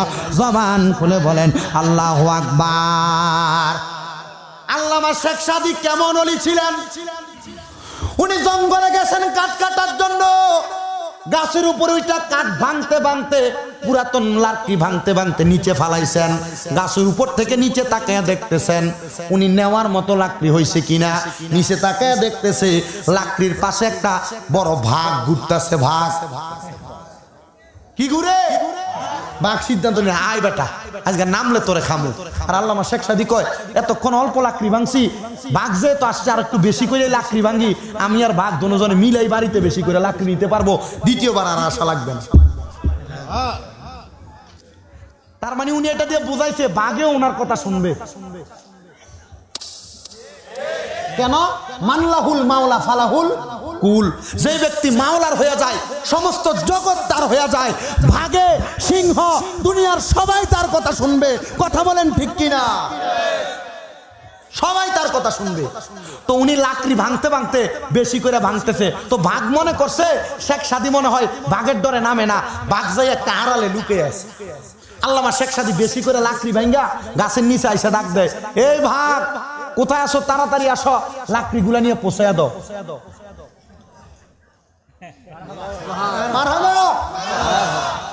এই বাঘ কই আসো, বের হও, তাড়াতাড়ি লাকড়ি পোষায়া দাও। বাঘের পিঠে অর্ধেক লাকড়ি বাইন্ধা দিছে, বাঘের পিঠে অর্ধেক লাকড়ি। ওই বউকে শিক্ষা দিতেছে কেমনে দেখেন। আর উনি অর্ধেক নিচ্ছে, অর্ধেক নিয়ে বাড়িতে গেছে, বউ দরজার আড়াল থেকে দেখতেছে বাঘে লাকড়ি আগে বাড়িতেই না দিতেছে। বউ কয় বাঘে যাই শেখ সাদিরে ভয় পায়, আমি বউ আজকে তার মাথার ভিতরে বাড়ি দিছি। আল্লাহর রাস্তে মাপ সাইগো জামাই, আপনার ভাগেও ভয় পায়। আচ্ছা চিন্তা করেন, যেই ব্যক্তিকে ভাগে ভয় পায় ওই ব্যক্তির আমল কি কম ছিল না বেশি ছিল? বলেন কম ছিল না বেশি ছিল? আপনাদের মতো নামাজ পড়ে আইসা আবার সিগারেটে টান দেয় এমন ছিল নাকি? নামাজ পড়ে এসে দোকানে বসে একজন আরেকজনের নামে গীবত করে এমন ছিল নাকি? নামাজ পড়ে এসে সুদের টাকা খায় এমন ছিল নাকি? নামাজ পড়ে এসে পরের ক্ষেতের লাইল কাটতে কাটতে এক হাতের লাইলকে 1 বিঘা বানায় এমন ছিল নাকি? এমন ছিল না। ইবাদত কেমন ছিল? আল্লামা শেখ সাদীকে প্রশ্ন করা হয়েছে, আপনার এই যোগ্যতা আপনি কই পাইলেন? আল্লামা শেখ সাদী বলতেছে, আমার মা আমারে দোয়া করে দিয়ে গেছে। কে দোয়া করে দিয়ে গেছে? কে দোয়া করে দিয়ে গেছে? আল্লামা শেখ সাদী আপনি এই ক্ষমতা কোথায় পাইলেন? আল্লামা শেখ সাদী বলে, আমি কোথাও পাইছি এই কথা আমারে প্রশ্ন করেছ, আমি এই কথাটা আর কোথাও পাই নাই, ক্ষমতা কোথাও পাই নাই। আমার মা আমি শেখ সাদীরে দোয়া করে দিয়ে গেছেন, আর ওই দোয়ার বরকতে আমার আল্লাহ পাক রব্বুল আলামিন আমাকে এই ক্ষমতা প্রদান করেছে। জবান খুলে জোরে জোরে বলেন আল্লাহু আকবার। আমার সিরাজগঞ্জের উল্লাপাড়ার শুকুলহাটের বাবাজিরা বন্ধুরা, পর্দার অন্তরালের মা বোনেরা, চিন্তা করে দেখেন আল্লামা শেখ সাদী রহমতুল্লাহ আলাইকে যদি দুনিয়ার জমিনের মধ্যে তার মা দোয়া করে দিয়া যাওয়ার কারণে শেখ সাদীর মুখের কথা শুই না ভাগ তার কথা শুনতে পারে, আপনারা বলেন আমার আল্লাহ পাক রব্বুল আলামিনের সৃষ্টি জগতে আমরা যারা আছি, আমাদের মা বাবা আমাদের কেমন দোয়া করলে আল্লাহ আমাদেরকে দুনিয়াতে গরিব থেকে ধনী বানাইতে পারে কি পারে না? আজকে এমন সন্তান এই শুকুলহাটের মাহফিলে বসে গেছেন, আপনারা আপনাদের মা বাবার মনে কষ্ট দিয়ে মাহফিলে আসছেন, এমন সন্তান বসেন, ওই সন্তান বড় ভাগ্যবান যে সন্তান তার ইনকামের টাকা থেকে মা বাপকে খাওয়াইতে পারলো। সন্তান তোমার মা তোমার বাবা তোমার কাছে 10 টাকা 15-20 টাকা পানের জন্য খুঁজা নেওয়া লাগে, খুশি হইবা আমি আমার মা বাবা আমার কাছে খোঁজার কাম লাগাই না, এখনো পর্যন্ত আমার টাকার ডয়ারের চাবি আমার মায়ের কাছে। আল্লাহর কসম কোনোদিনও জিজ্ঞাসা করি নাই কেন টাকা খরচ হইল, আমি জানি আমার মা বাবা খরচ করে বিদায়, আমার মা বাবার মনের মতো পায় বিদায় আমার আল্লাহ আমার অসংখ্য নিয়ামত দিতেছে। বলেন মারহাবা। কেউ যদি মা বাবাকে জুদা করে দিয়ে থাকো, এ মা বোনেরা, আপনাদের কারোর শ্বশুর শাশুড়ি যদি জুদা থাকে, আলাদা আলাদা করে ভিন্নে ভিন্নে খাবার খায়, এখান থেকে বাড়িতে যা মা বাবার পায়ে ধরে মাপ চাইবা। বল হুজুর মাপ চাইবো দূরের কথা, আমি তো আমার আম্মা আব্বার পায়ে ধরে 2 ঈদের সালামি আমি করি না, আমি মাপ চাইবো কি? আর নবীজি বলতেছে শুধু মাপ চাওয়া নয়, মাঝে মাঝে সুযোগ পাইলে আম্মা আব্বার কদমের মধ্যে চুম্বন করবা। হুজুর কেন এমন কথা বলা হইল? কারণ মা বাবার পায়ে চুম্বন করলে আল্লাহর জান্নাতের চৌকাঠে চুম্বন করার সওয়াব পাওয়া যায়। হে শুকুলহাটের মুরব্বীরা, শুকুলহাটের যুবকেরা, শুকুলহাটের পর্দার অন্তরালের মায়েরা, যারা যারা এই সিরাজগঞ্জের মাহফিলের ওয়াজ শুনতেছো, তোমরা এখন যদি আমি জিজ্ঞাসা করি কেউ মা বাবার পায়ে চুম্বন করছো কিনা, আমার মনে হয় না 5-10 জন পাওয়া যাবে। আমি মূর্খ, আমি বেআলেম, আমার কোনো এলেম নাই, আমার কোনো কালাম নাই, আলেম ওলামার দোয়া আর আমার মা বাবার কদমে চুম্বন করার কারণে আল্লাহ আমার সম্মান বাড়িয়ে দিয়েছে। আজকে 1 দিন না 2 দিন না 10 দিন বাড়ির বাহিরে শুধু মাহফিলে মাহফিলে দৌড়াদৌড়ি করতেছি, বাড়িতেও যাই না ও সন্তানেরা, কারণ একটাই পাওয়ার, আমি আমার মায়ের পায়ে চুমা দিছি, আমি আমার বাবার পায়ে চুমা দিছি। যদি মা বাবার সাথে অন্যায় করে থাকো, জুদা করে দিয়ে থাকো, ওয়াদা করো এখান থেকে বাড়িতে যে মা বাবার পায়ে ধরে মাপ চাইবা। মা বাবার পায়ে ধরলে সন্তানের সন্তানের দাম কমে যায় না। মা বাবার পায়ে ধরলে ওই সন্তানের সম্মান আমার আল্লাহ বাড়াইয়া দেয়। এই শুকুল হাটের ৫ম ইসলামী জলসা, এই জলসা তখন কবুল হবে যখন আগামীকালকে এলাকার মুরব্বীরা চা দোকানে বসে বসে বলবে শামীম রাজা কুমিল্লা থেকে এসে বলে গেছে, আর আমার ছেলে রাত্রবেলা বাড়িতে যে আমার পায়ে ধরে মাপ চাইছে। শামীম রাজা মাহফিলে এসে বলে গেছে, মা বোনের একজন আরেকজনকে বলবে আমার সন্তান আমার পায়ে ধরে মাপ চাইছে। অনেকে বলবে হুজুর আমি তো আমার মা বাবার সাথে কোনো অন্যায় করি নাই, আমিও কি মাপ চাইব? হ্যাঁ, সন্তান মা বাবার পায়ে ধরলে সন্তানের দাম কমে না, সন্তানের দাম বেড়ে যায়, সন্তানের সম্মান বেড়ে যায়, সন্তানের ইজ্জত বেড়ে যায়। আপনারা মুহাব্বতের আওয়াজে বলেন ওই মা বাবার কদমে ধরে মাপ চাইলে আমার আল্লাহ খুশি না বেজার?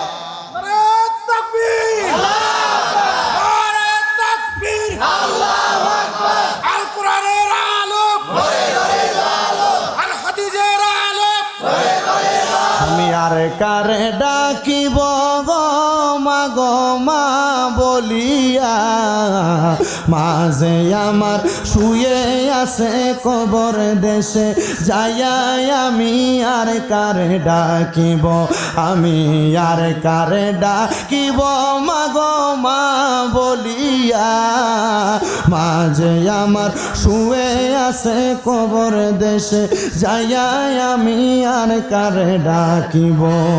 হায় রে হায়, বাবাই আমার ছিল বড় আদরের রতন, সময় থাকতে ওই বাবাকে করলাম না যতন। আজকে বুঝি সেই বাবা জান, আজকে বুঝি সেই বাবা জান নাই এ দরার বুকে, আমি আরে কারে ডাকিব, আমি আর কারে ডাকিব মা গো মা বলিয়া, মাঝে আমার শুইয়া রইছে কবর দেশে যাইয়া, আমি আর কারে ডাকিব। 10 মাস 10 দিন গর্ভে ধরছেন সন্তানের লাগিয়া, না খাইয়া খাওয়াইলেন দুনিয়ায় আসিয়া, তবু মায়ে জন্ম দিলেন, তবু মায়ে জন্ম দিলেন, কষ্ট মানলেন সন্তানের লাগিয়া, আমি আর কারে ডাকিব, আমি আর কারে ডাকিব মা গো মা বলিয়া, মাঝে আমার শুইয়া রইছে কবর দেশে যাইয়া, আমি আর কারে ডাকিব। যুবক রে ও মুরব্বী রে, অন্যায় করো আর না করো ওই মা বাবার কদমে দূরে দূরে মাপ চাইবা। অনেকে চিন্তা করতেছে হুজুর যাদের বাড়িতে বাবা আছে তারা বাড়িতে যায় বাবার পায়ের মধ্যে ধরে মাপ চাইবো, আমার তো বাবা নাই আমি কার পায়ের মধ্যে ধরে মাপ চাইবো। অনেকে চিন্তা করে হুজুর যাদের বাড়িতে মা আছে তারা বাড়িতে গেলে মায়ের পায়ে ধরে মাপ চাইবো। হুজুর আমার তো মা নাই, আমি কার পায়ের মধ্যে ধরে মাপ চাইবো?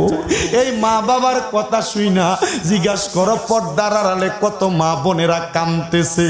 তোমার মা বাবা নিজে না খায়া খায়া তুমি সন্তানরে খাওয়াইছে, আজকে তোমার মা কবরে, আজকে তোমার বাবা কবরে। সন্তান তুমি লাখ লাখ টাকার মালিক, কিন্তু তোমার মা জননীর এক লোকমা ভাত খাওয়াইতে পারো না। সন্তান তুমি কত দামি দামি খাবার খাও, কিন্তু তুমি তোমার মার একটু দামি খাবার কিনা খাওয়াইতে পারো না। তোমার বাবা সিরা লুঙ্গি জুতার তলা ক্ষয় হয়ে গেছে, নতুন কোনো জুতা কিনা পড়ছে না। আজকে তোমার কাছে লাখ লাখ টাকা, হাজার হাজার টাকা, কিন্তু তুমি তোমার আব্বারে 500 টাকা দিয়া কিনে একটা লুঙ্গি পরাইতে পারো না। এ সন্তান, তোমার মা বাবা যদি বেঁচে থাকতো তুমি তোমার মা বাবার জন্য কত টাকা ব্যয় করতা? মা বাবার জন্য কত টাকা তুমি ব্যয় করতা? মাসে যদি 1000 টাকা করে ব্যয় করতা, মা বাবার পেছনে 12 মাসে 12,000 টাকা চইলা যাইতো। 12,000 চাইলাম না, এই মাহফিলের মধ্যে এই মসজিদের উন্নতি কল্পে একটা মা হারা সন্তান হাতরা বাড়াইয়া বলবা হুজুর আমার মা দুনিয়াতে নাই। একটা বাবা হারা সন্তান হাতরা বাড়াইয়া বলবা হুজুর আমার বাবা দুনিয়াতে নাই। একটা মা বাপ দুইজন নাই, কবরে শুয়া রইছে, ওই মা বাপ হারা এতিম সন্তান হাতটা বাড়ায় বলবা হুজুর আমার মাও নাই বাবাও নাই, আমার মা বাবা আমাকে অনেক সম্পদ দিয়া গেছে, কিছুক্ষণ পরে মুনাজাত হইয়া যাবে, আমি মুসাফির মানুষ, আপনাদের জন্য দোয়া করব। একজন শুধু এই শুকুলহাট নতুন মসজিদের জন্য ৫,০০০ টাকা দান করবেন, শুধু হাতটা বাড়াইয়া বলবেন এখন দেন, আর নচে ২ মাস পরে দেন, ২ মাস পরে না পারেন ৫ মাস পরে দিবেন, ৫ মাস পরে না পারেন ১ বছর পরে দিবেন। আমার ১ নাম্বার ভাইজানের নাম কি? একটু নাম কি? খোকন আলী ভাইয়ের বাড়ি কই? আল্লাহ কবুল। লেখক ভাই কথা, সাগর ভাই কোনো কথা আছে? আর কোনো কথা না, সব পানি খাওয়ান লাগবে না, বাধ্য সবাই সবার জন্য দোয়া। আল্লাহ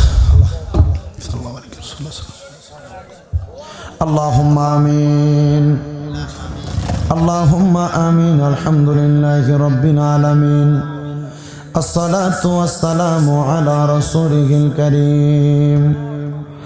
ربنا آتنا في الدنيا حسنة وفي الآخرة حسنة وقنا عذاب النار، وقنا عذاب الصخرة الموت، وقنا عذاب القبر، وقنا عذاب الحشر، وقنا عذاب الفصرات، وقنا عذاب يوم القيامة. مبدو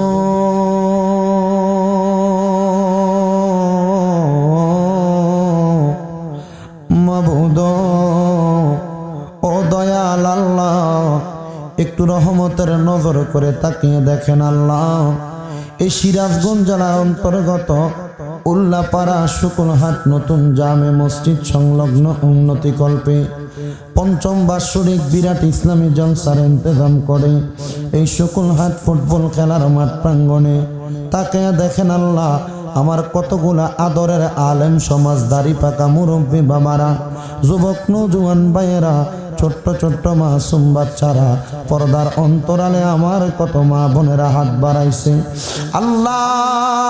সোশ্যাল মিডিয়ার মাধ্যমে দেশ বিদেশের অনেক ভাই বাবারা, প্রবাসী ভাই বাবারা, মা বোনেরা হাত বাড়াইছে গো আল্লাহ। যার হাত তোমার কাছে মায়া লাগে, পছন্দ হয়, ওই হাতের উসিলায় আমরা সবার জীবনের গুনাহ তুমি আল্লাহ মাফ করে দাও। তুমি যদি মাফ না করো বান্দারে, বলো তোমার বান্দা যাবে কার কাছে? রহিম রহমান নামটি আল্লাহর আছে আমরার জানা, সে নামে রুসিলাই গো গুনাহ করে দাও না ক্ষমা। আল্লাহ আপনার আসমানের নিচে জমিনের উপরে সবচাইতে বড় গুনাহগার আমি, সবচাইতে বদকার আমি। আমার সঙ্গে আলেমেরা, মুরব্বীরা, হাজী সাহেবরা, যুবকেরা, মা বোনেরা হাত বাড়াইছে আল্লাহ।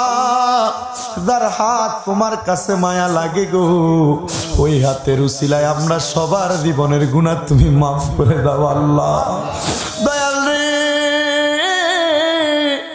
আজকের মুনাজাতে অনেকে হাত বাড়াইছে, ব্যবসা করে বরকত দান করো আল্লাহ। অনেকে হাত বাড়াইছে চাকরি করে, চাকরিতে বরকত দান করো। অনেকে আছে পড়ালেখা করে, বরকত দান করো। অনেকে কৃষি কাজ করে, বরকত দান করো আল্লাহ। প্রত্যেকের কামাই রুজিতে বরকত দান করো। অনেক প্রবাসী ভাইরা বিদেশ থেকে দোয়া চায় আল্লাহ। প্রত্যেক প্রবাসী রেমিটের যোদ্ধা যারা প্রবাসের বাড়িতে কষ্ট করে আল্লাহ, প্রবাসীদের কামাই রুজিতে বরকত দান করো। প্রবাসীদের দেশের মায়া ত্যাগ করে বিদেশের বাড়িতে রেমিটেন্স খাতে নাম লেখানোর জন্য অনেক কষ্ট করতেছে আল্লাহ। আমার প্রত্যেক প্রবাসীদের মনের আশা তুমি পূরণ করো রব্বুল আলামিন।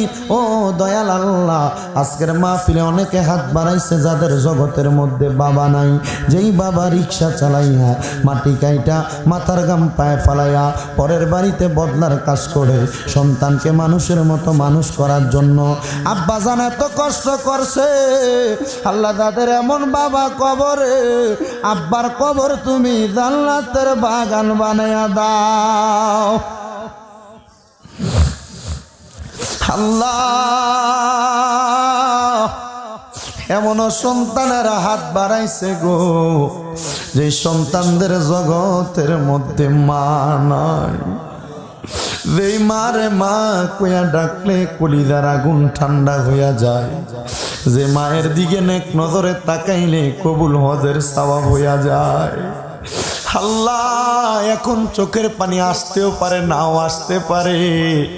আল্লাহ যারা মা হারায় এতিম, আল্লাহ তারা তো তাদের মারে ভালোবাসে, তারা মার জন্য কান্দে। বাড়িতে গেলে মায়ের পুরান কাপড়টার দিকে চাইলে চোখের পানি ভায়া ভায়া পড়ে। ও দয়াল আল্লাহ, যাদের মা নাই, যাদের বাবা নাই, আম্মাই আব্বা দুইজনের কবরটারে নাজাতের ফয়সালা করো। যাদের মা বাবা বেঁচে আছে, আম্মা আব্বার হায়াতের মধ্যে বরকত দান করো দয়াল রে। ও দয়াল, যাদের মা বাবা বেঁচে আছে খেদমত করার তৌফিক দান করো। আম্মা আব্বার চরণ তলে সন্তানকে থাকার তৌফিক দান করো। আল্লাহ মায়ের বংশ, বাবার বংশ, দাদার বংশ, দাদির বংশ, আহলে আওলাদ যারা কবরে, আল্লাহ প্রত্যেকের কবরটারে তুমি নাজাতের ফয়সালা করো। আল্লাহ আজকের এই শুকুলহাট নতুন জামে মসজিদের উন্নতি কল্পে পঞ্চম বাৎসরিক ইসলামী জলসা, এই মসজিদ কমিটি, মাহফিল কমিটি, মসজিদ উন্নয়ন কমিটি, আল্লাহ বিশেষ করে যারা যারা এই মাহফিলের জন্য টাকা দিয়া, পয়সা দিয়া, শ্রম দিয়া, বুদ্ধি দিয়া, পরামর্শ দিয়া, মাইক দিয়া, লাইট দিয়া, প্যান্ডেল দিয়া, মিডিয়ার বাইরা সহ সম্মানিত শ্রোতা মণ্ডলী সহ যারা যারা দোয়া চাই প্রত্যেকের দোয়া তুমি কবুল মঞ্জুর করে নাও। আল্লাহ বিশেষ করে আজকে ৫তম মাহফিল, কিয়ামত পর্যন্ত মাহফিল কবুল মঞ্জুর করো। পর্দার অন্তরালে আমার কত মা বোনেরা দোয়া চায়, আল্লাহ আমার মা বোনদেরকে তুমি কবুল মঞ্জুর করে নাও। মা বোনদের মনের আশা পূরণ করো, আমার মা বোনদের প্রত্যেকের তুমি কবুল মঞ্জুর করে নাও।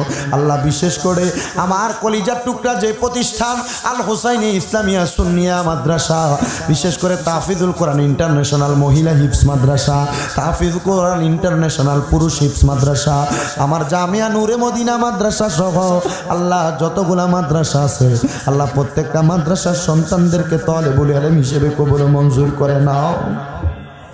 বিশেষ করে এই উল্লাপাড়া থানার সম্মানিত এসআই আমার আব্দুল সালাম ভাইয়ের আব্বা নাই, উনি দোয়া চাইছেন, আল্লাহ আমার ভাইজানের আব্বার কবরটাকে নাজাতের ফয়সালা করো।